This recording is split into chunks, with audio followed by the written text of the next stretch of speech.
Hey there. What's up? Welcome to this book. You might be here for many reasons. One, you think the internet is kinda sucky. I couldn't agree more, and you want to change it. Two, you want to learn more about the internet and technology, which, even though it's everywhere, is still kinda complicated. Or three, let's be real, some adult you know bought this book for you. Whichever of the three it is, and maybe it's more than one, I'm so excited you're here.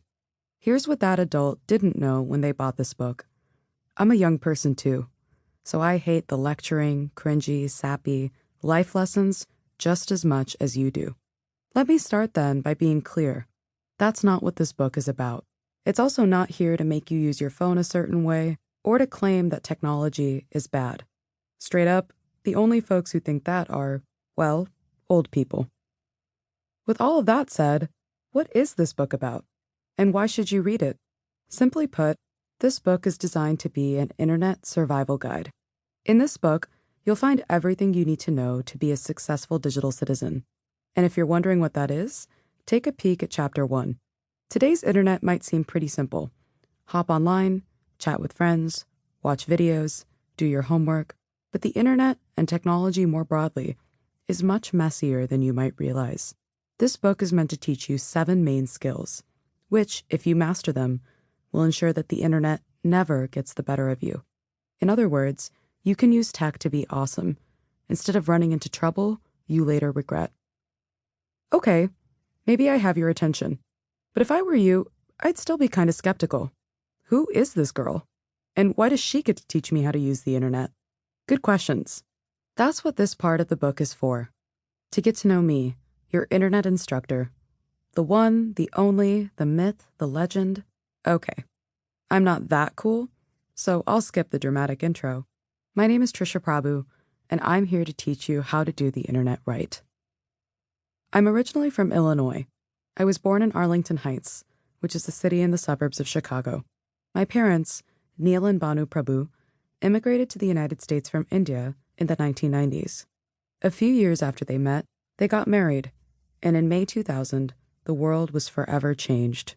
Dramatic pause. I was born. A couple years later, we moved to the city I now call my hometown, beautiful Naperville, Illinois, another suburb of Chicago. It was in Naperville that I first started to make friends, find interests, and, well, become who I am. Of course, my interests changed just as quickly as I did. At 6, I wanted to be a queen and command folks to make my favorite foods all day long. I can't lie, that's still what I want to be, but I know it's not going to happen. Sigh. At 7, I wanted to be an author. And will you look at that? Dreams do come true. At 8, I wanted to be a basketball player, a sport I then played competitively. I dreamed of joining the WNBA, where I hoped to play as a power forward. And at 9, I wanted to be the President of the United States. It was around that age that I started to think more critically about the world's issues: global warming, gender equality, promoting kindness and respect. And it was then that I realized, when adults asked me what I wanted to be when I grew up, I didn't really know. But I did know that whatever I did, I wanted to solve important problems. I wanted to make change.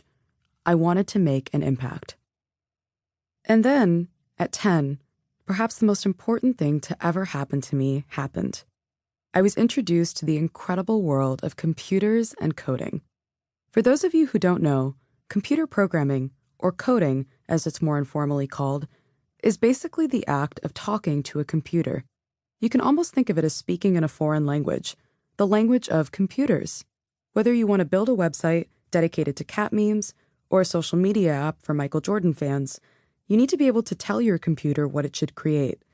But unfortunately, it doesn't know any human languages. Coding is what helps bridge the gap.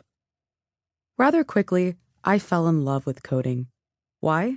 Well, for one, as a kid, I'd always hated math. Ugh. And coding was the first logical, quantitative thing I really enjoyed. For another, it was so awesome to actually be able to build a piece of technology that people around the world could see and use. It truly was the best feeling. I'd always end a coding session feeling powerful and engaged.